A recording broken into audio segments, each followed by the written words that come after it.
A primavera está a chegar e com ela novos ritmos de leitura.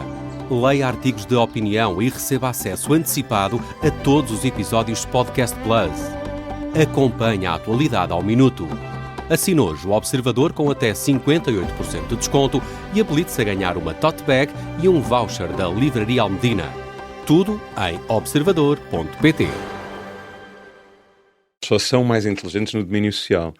O que nós fizemos foi algo que nós fazemos desde a seleção artificial e fizeram a evolução deles. Exatamente. Fizemos a seleção artificial, em vez de estarmos a selecionar galinhas para pôr mais ovos ou dar mais leite, selecionamos peixes zebra para serem mais sociais.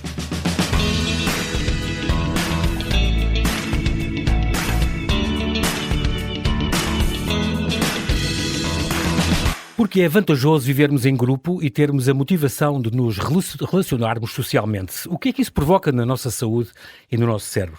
Será que ser otimista protege-nos a saúde, nomeadamente na luta contra o cancro? O meu convidado de hoje estuda isso tudo, mas com peixes. Rui Oliveira é neurobiólogo, professor catedrático de Biologia e Neurociências no ISPA, de que foi reitor, e é investigador principal no GIM, Instituto Gulbenkian para a Medicina Molecular, onde lidera o Laboratório de Biologia Comportamental Integrativa. Estuda comportamentos sociais em peixe-zebra e até já lhe chamaram o psicólogo do carapau. Vamos saber mais deste cientista que desde sempre tenta saciar a sua curiosidade pela nossa mente e pelo mundo que o rodeia. Olá, Rui, bem-vindo ao Observador. É um prazer estar a falar contigo aqui. Enganei-me em tudo o que disse, está tudo certo? Está tudo certíssimo, muito obrigado pelo convite. Porque olhar, muito bem, eu achei muito curioso daquele texto que tu mandaste sobre um bocadinho a tua carreira e a tua vida. Teres dito que nasceste aqui na Clínica de São Miguel, estamos muito perto aqui, em Alvalade. É verdade. Onde tu dizes que conheces muito bem, muitos sobrinhos meus nasceram ali, e que tu dizes que hoje eu não sabia, que hoje é uma casa de repouso e, portanto, provavelmente o ciclo pode-se fechar. Pode-se fechar o ciclo, exatamente. Portanto, eu nasci em Alvalade, os meus pais viviam aqui na zona da Avenida de Roma. E estudei sempre por aqui, nasci ali na Clínica de São Miguel. E depois é capaz de acabar a vida ali. E agora, sendo a Clínica de São Miguel uma casa de repouso, há uma possibilidade de poder fechar o ciclo. Exatamente. Onde comecei. É engraçado porque tu gostavas muito em pequeno de brincar com legos e desenhavas muito plantas e casas, mas isso foi uma coisa que a tua filha herdou. Tens uma filha que é arquiteta. É verdade. Nunca enverdaste para a arquitetura, mas esse gosto ficou num gene. Sim, não sei se existe o género da arquitetura, mas existia um interesse grande pelo desenho e pela construção. E, curiosamente, depois a Catarina seguiu essas passadas que eu não segui. Muito curioso. Tens esta curiosidade nata, mas eu acho que isso é uma coisa que todos os cientistas que eu entrevistei é mais ou menos permanente e tem que ser assim. Estou-me a lembrar de que tu, já com os brinquedos, falámos de legos, gostavas de montar e também gostavas de desmontar. Desmontar, sim. Para perceber como é que aquilo funcionava, era? Aí não eram os legos, eram outras coisas, depois eram mais difíceis de voltar a montar. Sobravam peças, normalmente sobravam peças.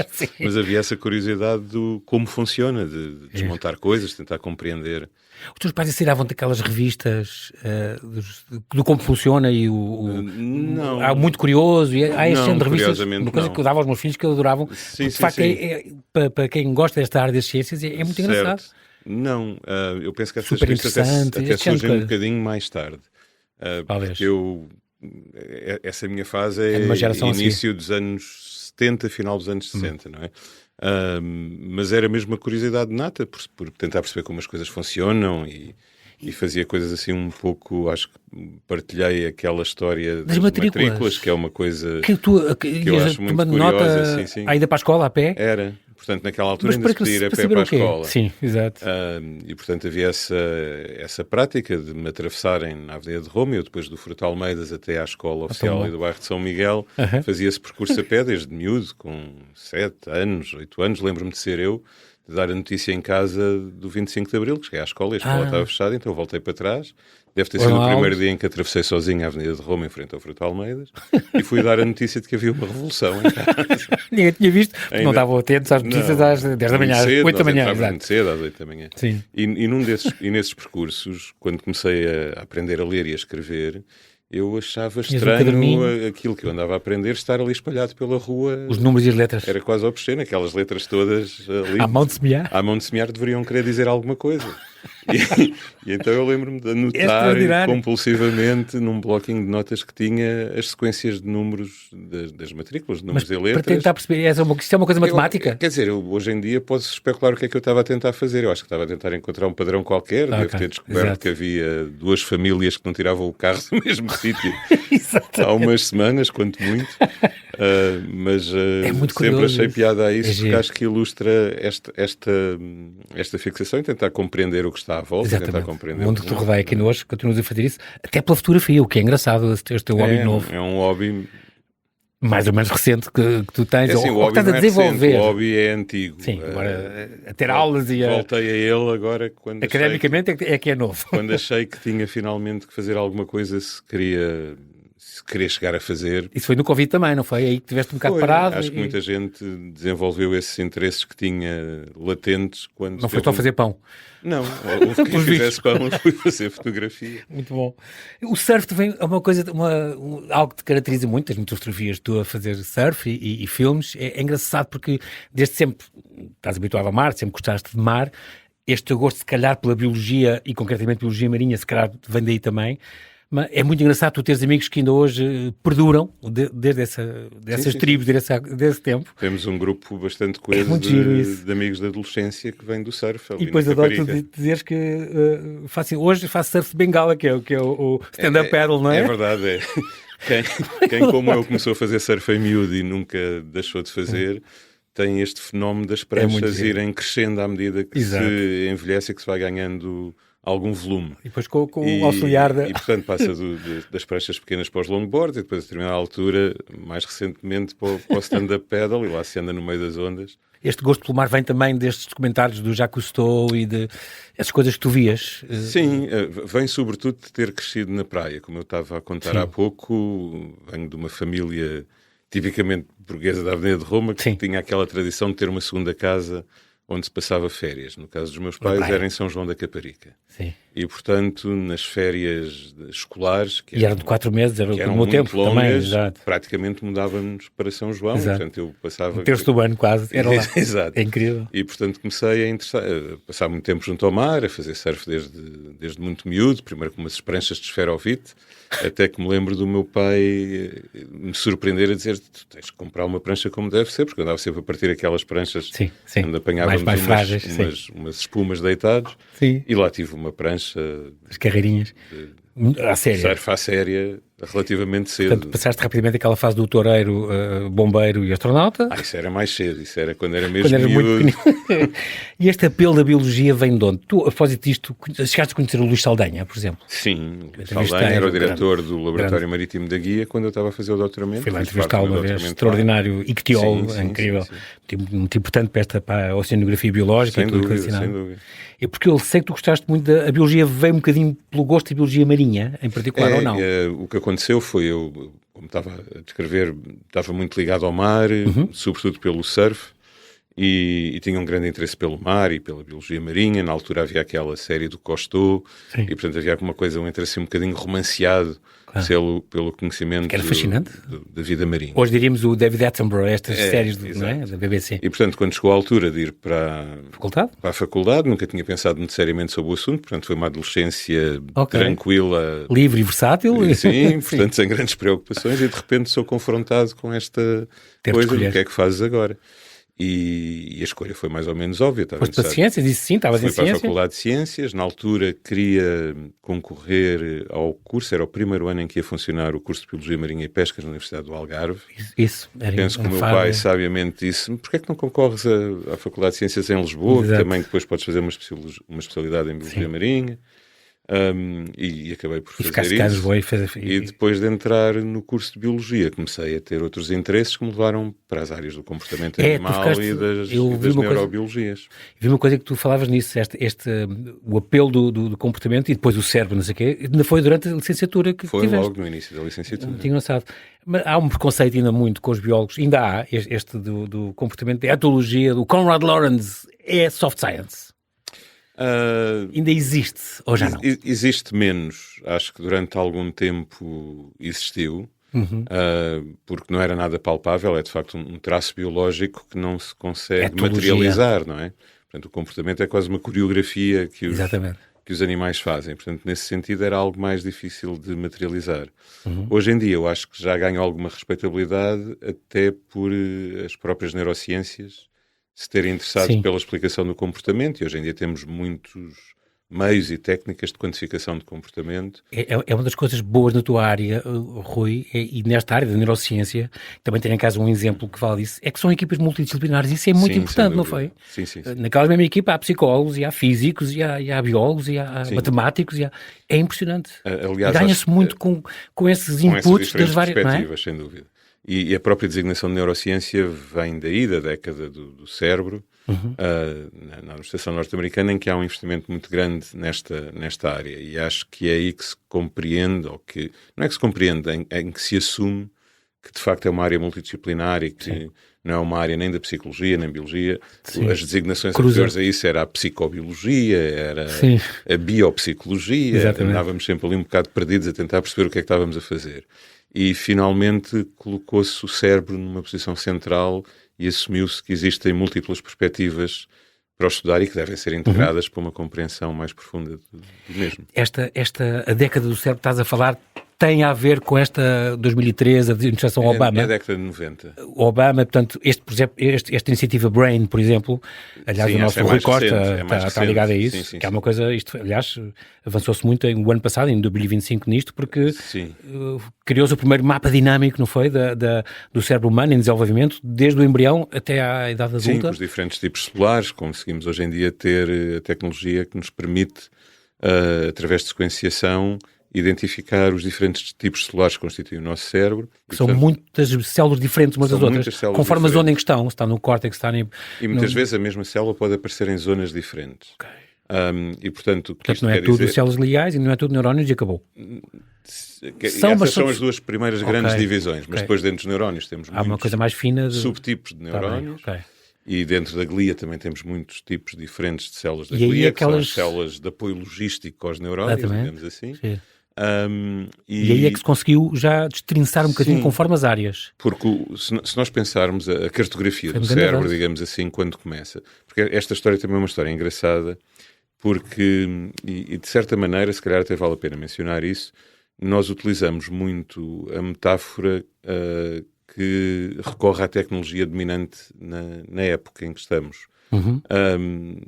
Houve uma altura em que o foco era nos ventrículos. O nosso cérebro é oco, não é? Tem um conjunto de ventrículos que estão preenchidos por um líquido, pelo líquido cefalorraquidiano, e quando as primeiras pessoas que fizeram disseções de cérebro olharam para o cérebro, centraram-se nesses espaços. E, portanto, havia a teoria ventricular de funcionamento do cérebro, em que havia uns seres animados que viviam nesse líquido, que percorria os nervos como se fossem... mas isso há muitos séculos, certo? Isto para dizer o quê? Quando as pessoas se centraram... A pensar nos humores, no tempo dos humores. Exatamente. Quando as pessoas se centram no tecido e não na cavidade, começam a tentar localizar nesse tecido diferentes funções, começam a perceber que diferentes lesões em diferentes partes têm diferentes consequências. Qual é a zona ligada começam, no fundo, a cartografar ao olho, à visão, a parte sensorial, a memória, a parte motora, as amígdalas, a parte cognitiva. E começam a mapear funções e depois, um pouco mais tarde, quando começam a fazer cortes e com a microscopia a observar... Os taques e ver aquelas lâminas. Não, antes dos taques. Mesmo a microscopia óptica, começam a observar o tecido, começam a perceber que há um padrão e que há diferentes núcleos, e há um sujeito chamado Brodmann que classifica estes núcleos e cria um mapeamento destes núcleos. Aí estávamos a dar um valor igual a todas as células, não sabíamos que as células eram diferenciadas. Aquilo que existe hoje em dia é nós percebermos que cada um desses núcleos, cada uma dessas regiões, é constituída por uma multiplicidade de identidades diferentes de células, que é muito importante. Tipos diferentes. E, portanto, isto permite-nos intervenções, se estivermos a falar em intervenções do ponto de vista clínico, muito mais dirigidas e que já mais não falamos de intervir num núcleo, mas falamos de intervir num tipo celular que está nesse núcleo. E portanto, isso é uma coisa muito mais fina que permite também evitar efeitos secundários. Isso é bom para as terapias, por exemplo, para tratamentos claro. que Portanto, atingem as células isso, específicas que queremos atingir sem magoar as outras... Em humanos isto ainda não é feito, mas em modelos animais, com aquilo que nós chamamos de optogenética, que é utilizarmos a luz para poder ativar tipos celulares específicos, isto permite ter uma resolução nas intervenções que se fazem de nível celular. Exatamente. Que não existe quando se faz outro tipo de intervenções. Ou radiações, ou assim, que atinge tudo. Que atingem uma determinada região zona, claro. onde estão múltiplos circuitos diferentes. Não é? Este é o resultado, este mapa do cérebro é com uma resolução que não existia. Novo Atlas das Células Cerebrais é de facto um grande avanço. Isto foi o Instituto Nacional da Saúde dos Estados Unidos, o Allen Institute, aliás, onde o Rui Costa, o nosso, se não me engano, é o coordenador, quem está a liderar agora o Allen. À frente, sim, do Allen Institute. É uma coisa extraordinária. Sem dúvida. Foi tornado possível por esta iniciativa BRAIN, lançada há 13 anos pela administração Obama. Isto, portanto, permite há outra coisa que também vai permitir e que pode ajudar, Rui, esta questão de abordar o autismo, as esquizofrenias, o déficit de atenção, isto pode ajudar a perceber isso e como é que funciona e como se combater isso, este género de saber conhecer isto. Pode, porque neste momento nós temos associações, atrever-me a dizer grosseiras, em que sabemos que há um determinado género que está associado a uma determinada patologia, mas o mecanismo causal escapa-nos. Sim. E, portanto, nós ao ganharmos esta resolução, vai-nos permitir tentar compreender do ponto de vista causal a relação entre essas associações, por exemplo, genéticas ou ambientais, com circuitos específicos no cérebro. Portanto, isso abre mais novas dirigido, perspectivas. Claro. Tu fizeste este mergulho na Rábida, isto é uma coisa que tiraste um curso de mergulho mesmo? Há muitos anos, sim. Mesmo mergulho de garrafa, é o mergulho à sério? Sim. Ok. Isso também, para quem estava em Biologia, estavas na altura na faculdade, se não me engano ainda? Sim, na altura tinha um interesse grande pela Biologia Marinha, como mencionei, falámos, estava no Laboratório Marítimo da Guia, fez o mergulho à sério. Com o Luís Saldanha, incrível. Com o Pedro Ré, com depois tiraste Bioestatística, doutoraste depois em Fisiologia e Biologia, com esta tese sobre Etologia Social e Endocrinologia Comportamental da tilápia de Moçambique. Estamos a falar de um peixe ali da Baía de Maputo, um peixe que não é pequeno, eu achava que era mais pequeno, mas não é. O peixe zebra com que trabalhas hoje é muito pequenino. Mas as tilápias comem-se, nós cá não gostamos de comer tilápia, mas se formos para a América do Sul ou para a Ásia... Comem muito e é bom. É uma das grandes espécies de interesse económico em termos de aquacultura. Mas tu, há 24 ou 25 anos, publicaste na Nature um artigo sobre... Que os machos das tilápias assistiam a combates, provou-se isto, que assistiam a combates, a lutas entre eles, e que aumentavam assim os seus níveis de testosterona durante horas. É impressionante porque isto é a mesma coisa que nós estamos a assistir a um jogo de futebol ou um combate de boxe, quer dizer, certo. Também os machos, nem sequer é por vibração, só com contacto visual, que viam outros machos à luta e ficavam excitados com aquela luta. Sim, na altura, quando eu fiz o doutoramento, um dos interesses que existia era compreender as respostas hormonais às interações sociais.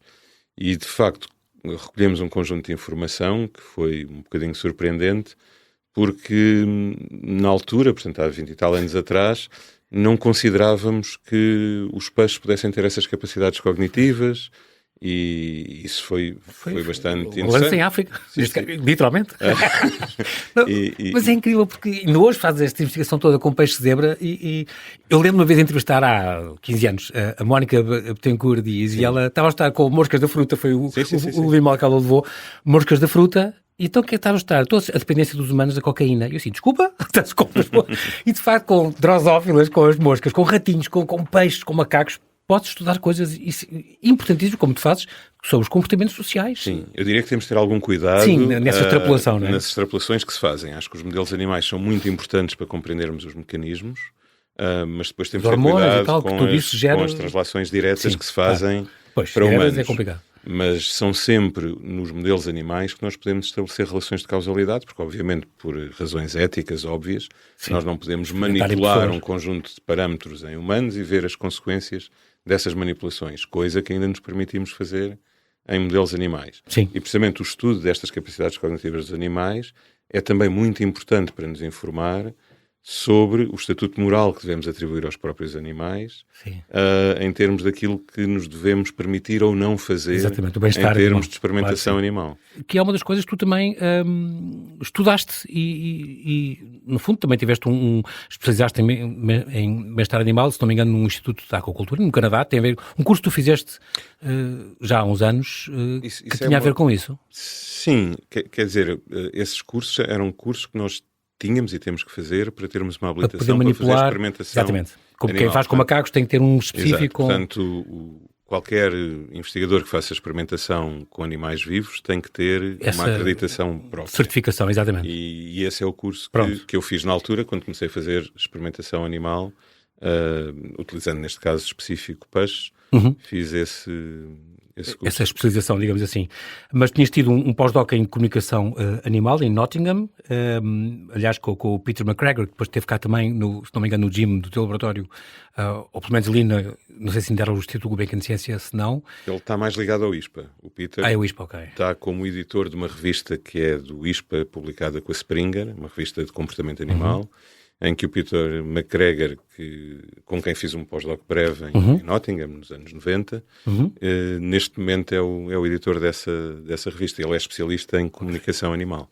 Pronto. E depois também pós-graduaste em bioética como bolseiro da FLAD.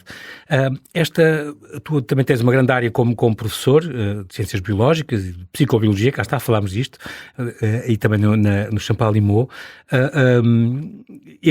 Após o ISPA que tu falaste e que chegaste a ser reitor, está neste momento em processo de integração na nova, não é? Estão conversações a decorrer e tudo. O ISPA, que é o Instituto, é uma sociedade privada, vai se integrar nesta nova, não é? Na Sociedade do Estado. Esperemos que sim. Portanto, foi decidido por ambas as instituições a integração e, portanto, neste momento aquilo que falta é a norma habilitante por parte do Governo. Muito bem. Esta tua área da neuroendocrinologia e a genómica é tudo importante por causa do comportamento social, que é uma coisa que tu investigas. As neurociências e a percepção do mundo pelos olhos dos outros, eu sei que é os mundos próprios é um tema que te fascina também. E lembras o Thomas Nagel com o What is Like to be a Bat, este artigo importantíssimo que saiu no ano da nossa revolução aqui. E tu também foste responsável diretamente por esta exposição da Gulbenkian, que foi um grande sucesso, sobre o cérebro mais amplo que o céu, a segunda mais visitada do Museu Gulbenkian, onde aí tinhas também esta parte curiosa da ligação com os artistas, com o Rodrigo Leão e com a Rosana Antoli, com as esculturas, as esculturas sonoras e ambientes sonoros, uma exposição que correu muito bem, como a arte e ciência procuram de facto explicar, porque no fundo a arte e ciência procuram explicar a realidade, cada uma à sua maneira, e portanto são complementares. Este laboratório onde trabalhas agora e resulta, é de data de 2023, mas resulta desta fusão entre o Instituto Gulbenkian de Ciência, que já é de 61, é mais antigo, com o Instituto de Medicina Molecular João Labantunes, que foi fundado em 2002. Portanto, vocês, um que tinha, imagina, 300 investigadores, como tinha o IGC, o IMM tinha 480 e tal, agora vocês têm 700 e tal investigadores. Portanto, o GIM resulta dessa fusão. Atualmente tem cerca de 700... não investigadores, mas 700 pessoas trabalham quase 40 grupos de investigação. Há 37 grupos de investigação. Ainda estamos numa situação em que há 2 campos. Portanto, há o campus do Eiras, onde era o Instituto Gulbenkian de Ciência, e continua a existir o campus junto a Santa Maria, onde era o IMM. Portanto, temos o GIM Lisboa e o GIM Eiras. 2 polos. Há planos para se unificar e existir um único edifício a partir de 2029 em Lisboa. E, portanto, estamos a fazer esse caminho. Conseguem que o Isaltino não vos seduza para ficarem em Oeiras? Ou tem pouca... Alguma coisa há de continuar a ocorrer em Oeiras. Claro que sim. Mas pronto, há este plano para existir uma integração plena, porque de facto é difícil manter... esta coesão com 2 espaços físicos diferentes, embora esteja a correr bastante bem esta missão a integração. Dirias que desvendar os mistérios fundamentais da vida pode ser, digamos assim, em grosso modo, a missão deste GIM? É, sem dúvida. No fundo, o GIM tem 2 vertentes. Tem uma vertente aplicada, que é o GIM Care, onde se faz investigação clínica com impacto mais imediato na vida das pessoas e nos problemas que se colocam em ciência aplicada aí. Em ciência aplicada na área da saúde, da medicina. Sim. E depois tem uma área de investigação fundamental Ciência pura. que é mais promovida pela curiosidade e pela compreensão de mecanismos elementares que não deixam depois de poder vir a contribuir para haver translação para essa outra área mais aplicada. E, portanto, a junção destas duas áreas na mesma instituição acho que é particularmente feliz.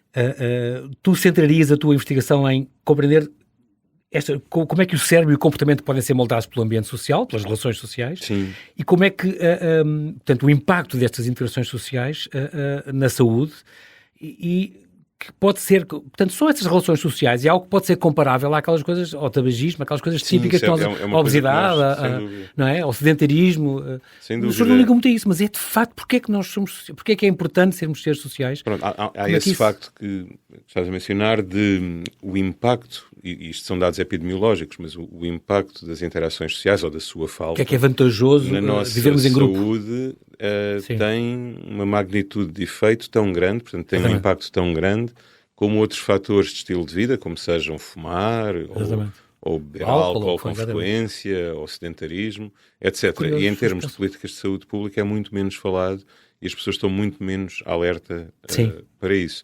E mais uma vez, isto prende-se com aquilo que falávamos há pouco, porque isto é visto quase como que um fator soft que não é materializável, que não se consegue agarrar, não se consegue perceber muito bem. Na psicologia toda a vida sofreu isso, não é? Mas hoje em dia existe isso e, portanto, nós no nosso laboratório estamos a tentar compreender os mecanismos que traduzem essas experiências sociais, essas interações sociais, essas relações sociais, em alterações fisiológicas que depois têm consequências, quer para o funcionamento normal do organismo, quer para a sua disfunção e para as doenças que daí resultam. Por exemplo, temos um trabalho feito com uma linhagem de peixe-zebra, que continuamos a usar nestas conversas, de melanoma, portanto é um peixe-zebra que outros... cancro da pele, que outros laboratórios no Instituto utilizam para estudar cancro. Um paper que vocês editaram há um ano. Sim, e que... Sobre o otimismo, é incrível. Otimismo, e também temos ainda não publicado, mas temos resultados que mostram como o ambiente social influencia quer o aparecimento e a progressão do cancro. Do cancro. Todos aqueles animais vão ter cancro, porque eles são modelos de cancro, e portanto têm um oncogene que faz com que venham a ter cancro, mas quão cedo aparece e a velocidade com que progride é afetado pelo ambiente social e pelas interações sociais que eles têm. Essa questão, Rui, portanto aqui no GIM tem este Fish Facility, isso tem alguns 600 aquários, é impressionante. Sim, tem milhares com etiquetas, com o vosso nome. Aqui está o Rui Oliveira a investigar a neurobiologia do comportamento social. E no fundo também estás envolvido esta evolução dos estados afetivos em animais, é uma rede europeia que está a estudar isso. Sim. Já em 2017 vocês tinham provado que o peixe-zebra precisava de apoio social para ultrapassar situações difíceis.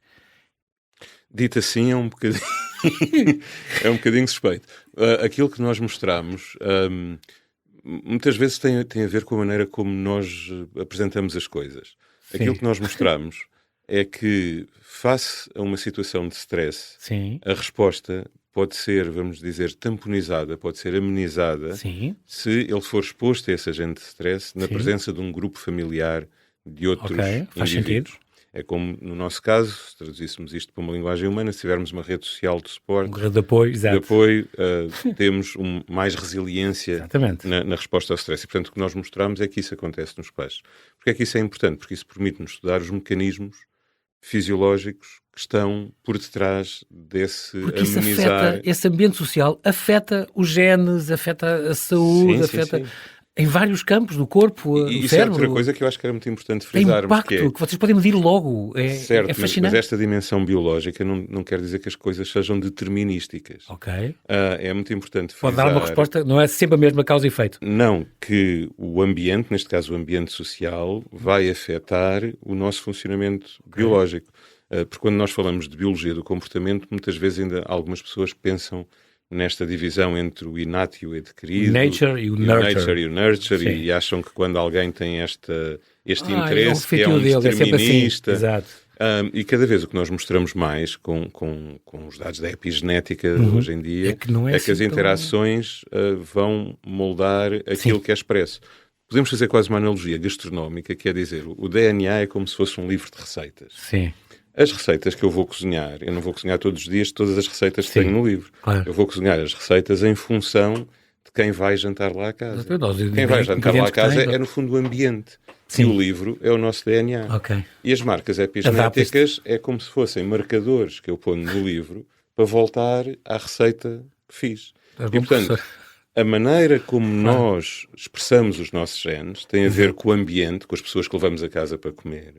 E temos, no fundo, o nosso genoma com marcadores que nos fazem fazer mais receitas umas do que outras, dependendo da nossa experiência, das pessoas que já lá foram e dos marcadores que eu fui pondo, para não me esquecer de voltar a fazer aquela receita. E, portanto, as interações sociais, que nesta metáfora gastronómica são os convidados para as refeições lá em casa, têm um papel fundamental na expressão génica. Exatamente. E, portanto, não há nada... Não é o único, mas é uma das variáveis que há que entrar em conta com. E, portanto, em quase todos os traços há uma componente ambiental e uma componente genética. Sim, claro. São poucos os casos e normalmente são muito dramáticos. O output. Quando há uma componente predominantemente genética, que existem doenças genéticas que são dramáticas. Vocês conseguem mudar, isso é incrível, porque conseguem mudar a própria...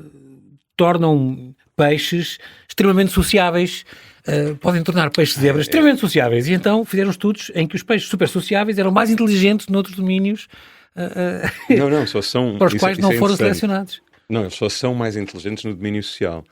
O que nós fizemos foi algo que nós fazemos desde desde a seleção artificial e fizeram a evolução deles. Exatamente. Fizemos a seleção artificial em vez de estarmos a selecionar galinhas para pôr mais ovos ou vacas para dar mais leite, selecionámos peixes zebra para serem mais sociais. Portanto, geração após geração, fomos escolhendo os que eram mais sociais, acasalaram entre si, deram descendências um bocadinho mais sociais e assim sucessivamente. Foram apurando a raça, digamos. Várias gerações temos uma linhagem altamente social.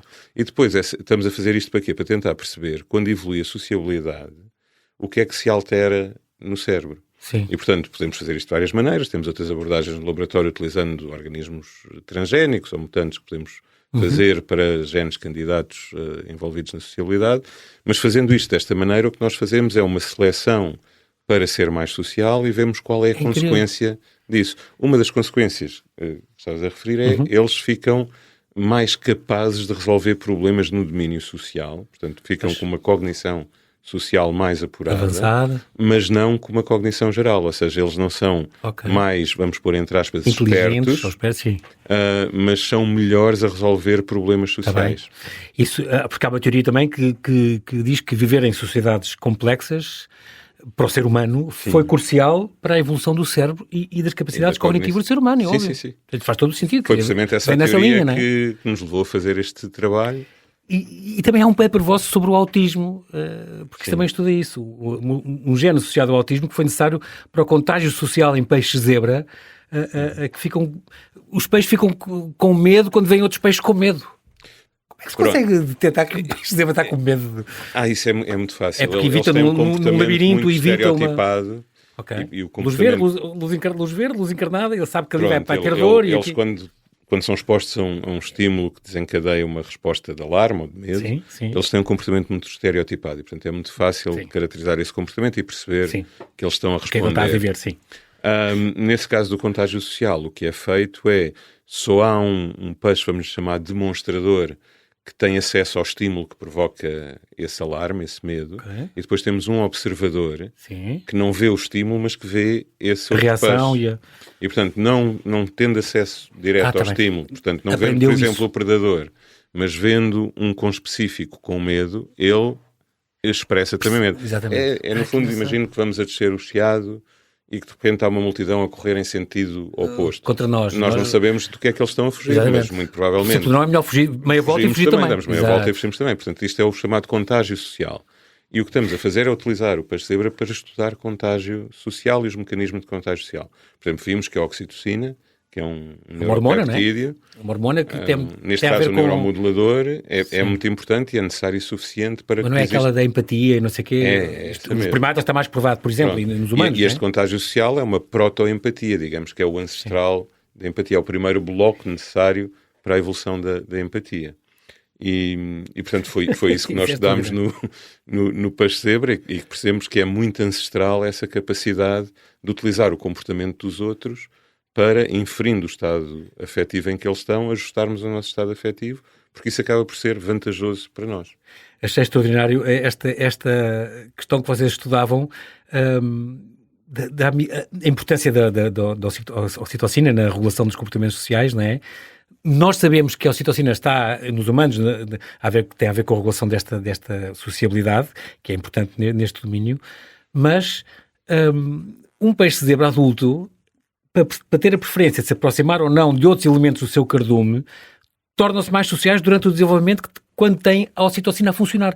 Mas consegue-se medir a ocitocina a funcionar num peixe dentro de um fish tank? Consegue-se manipular a ocitocina. Esse estudo que está a ser referido... Estou fascinado. Em mosca, esse cara ainda é pior. Mas mosca diz também. Mas aí o que se fazem são indivíduos que são transgénicos e podemos usar, no fundo, ferramentas genéticas que nos permitem ligar e desligar alguns genes. E aquilo que nós mostramos é que quando desligamos o gene da oxitocina numa fase específica do desenvolvimento, há ali uma janela temporal que nós designamos por um período crítico, durante o qual a produção da oxitocina é necessária e suficiente para eles desenvolverem uma preferência por estar com outros, ou seja, por serem sociais, quando são adultos. E, portanto, se nós, naquele período de desenvolvimento, fizermos uma ablação dos neurónios que produzem oxitocina, eles, quando são adultos, têm um déficit social. Exatamente. Se não fizermos se ficam mais autistas, digamos assim. Sim. Não se dão com outros. Vamos dizer que têm um déficit social, tá sim. Bem. Ok. Portanto, dão-se menos com outros. Sim. E se fizermos se desligarmos esses neurónios noutras fases do desenvolvimento, isso já não acontece. Portanto, isso mostra que há ali um período janela crítico durante o qual é fundamental a presença da oxitocina. Curiosamente, não é a oxitocina ela própria. A oxitocina o que está a fazer nesse período é a organizar outros circuitos, numa outra parte do cérebro, que utilizam outro neurotransmissor. É como se fosse uma neuroplasticidade? Exatamente, assim? Que são neurónios de dopamina, que é assim outro nome que vem para aqui para a conversa. E o que a oxitocina está a fazer é organizar esses neurónios nessa fase precoce do desenvolvimento. Se não estiver presente, esses neurónios não se vão organizar da maneira que precisam de estar organizados para o circuito estar montado para o peixe adulto ser mais social. Portanto, este tipo de estudos nestes organismos modelo, aquilo que nos permitem é ter um insight, ter uma visão de como funcionam estes circuitos. Exatamente. Que nos permite depois tentar aplicar este tipo de conhecimentos em humanos e em outras espécies. E é engraçado, depois tu dizes, não é tanto se um peixe ganhou ou não uma luta, é qual é a percepção que ele tem de ter ganho ou não uma luta. E depois vocês fazem experiências que é os peixes dominantes que se metem, porque há estes peixes alfa, não é? Noutros aquários, onde eles são os mais pequenos de todos. Será que vai ser sempre o dominante? Já não vai ser dominante, vai ser comido. E depois... como é que, por exemplo, resultados imediatos podem saber isso, podem quantificar em simultâneo a expressão de 15 mil genes, graças, portanto, a vocês têm um chip de análise genética, até sabem reconhecer o perfil de um peixe que lutou, mas não sabe se ganhou ou se perdeu. Sim, nós... Aqui... É extraordinário, porque eles contra um espelho, por exemplo, e então não há ali uma vitória, não há um que fica dominante e ganhou. Essa maldade que foi colocar um peixe a lutar com um espelho. Com a sua imagem. Com a sua própria imagem. E, portanto, ninguém ganhou, nem perdeu. Obviamente, tudo o que ele faz, o seu oponente faz. E é uma situação que nós podemos imaginar se nós não percebêssemos o que é que se passa num espelho e estávamos a insultar um espelho que nos insultava exatamente com as mesmas palavras que nós estávamos a usar. E, portanto, nessas situações mostramos que há um perfil de expressão génica no cérebro diferente daquele que existe num vencedor ou num derrotado de uma luta com um oponente real. E mostramos também que é necessária essa avaliação do que o outro está a fazer em função do que eu estou a fazer para inferir se estou a ganhar ou se estou a perder. E depois sabem que ele ficou com a sensação ou não. Não é meramente a quantidade de comportamento agressivo que eu expresso que me permite inferir se eu sou dominante ou não. Exato. É o diferencial entre o que eu faço e o que o outro faz. Há outros estudos extraordinários, uma equipa de cientistas do Instituto de Biologia Molecular e Celular do Porto, por exemplo, também estuda sinais, isso tem a ver com peixes também, os cancros do pâncreas, por exemplo, que é uma coisa importantíssima, consegue-se avançar nessa luta. No entanto, há sempre o perigo de projetarmos essas características humanas nos animais, não há?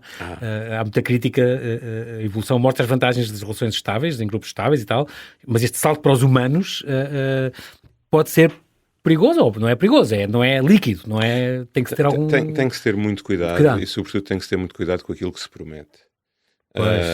E portanto tem que se ter uma compreensão profunda de que a investigação fundamental é crítica para produzir, no fundo, conhecimento de base.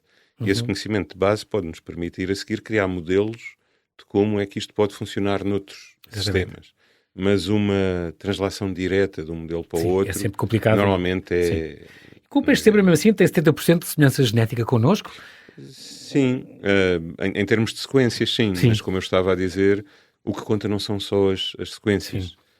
E, portanto, a regulação dessas sequências vai ser tão ou mais importante do que as sequências elas mesmas. E quando chamaram o psicólogo do Carapau, eu só lembrava que esta ligação da psicologia, neuropsicologia neste caso, com a etologia, com tudo, faz lembrar que qualquer dia estão a atender tubarões-baleia deprimidos e tubarões-branco autistas.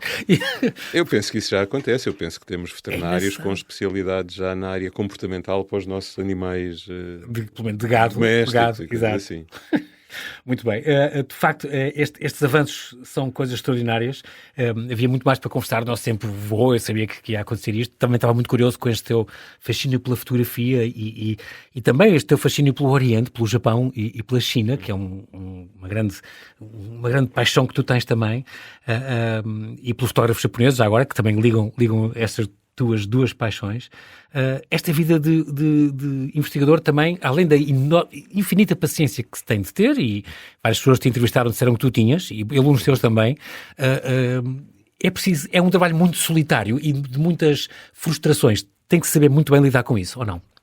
Sim, existe muita rejeição na área da ciência. Eu penso que a área da ciência deve ser daquelas que é mais escrutinada. Sim. Portanto, nós estamos constantemente a ter que submeter projetos de investigação e procurar bolsas, exatamente. Estamos sempre a ter que submeter artigos para publicação e a lidar com a rejeição desses artigos, tem que ser avaliados, etc. E, portanto, acho que é uma área que existe uma grande resiliência e também uma certa vontade de achar que se está certo, digamos assim. Sim. Portanto, não há assim tantos momentos de eureka como seriam desejados. Existem alguns, mas existe muito trabalho de grupo e muito trabalho que... Ou seja, aquela versão romanceada da ciência não corresponde muito à realidade do dia-a-dia num laboratório. Sim. E, portanto, é preciso muita paciência, muita motivação e ter muita disponibilidade para demorar o tempo que seja necessário a chegar aonde se quer e estar muito focado mais no processo do que nos resultados, porque os resultados acabam por ser uma consequência natural. Claro, não te faço perder mais tempo, tens mesmo que investigar e tens de continuar a investigar, precisamos muito depois de um dia, se calhar, eventualmente, da aplicação de toda essa ciência pura que tu fazes, tu e as tuas equipas no GIM, muito obrigado, e no ISPA, muito obrigado, Rui Oliveira, até à próxima. Muito obrigado.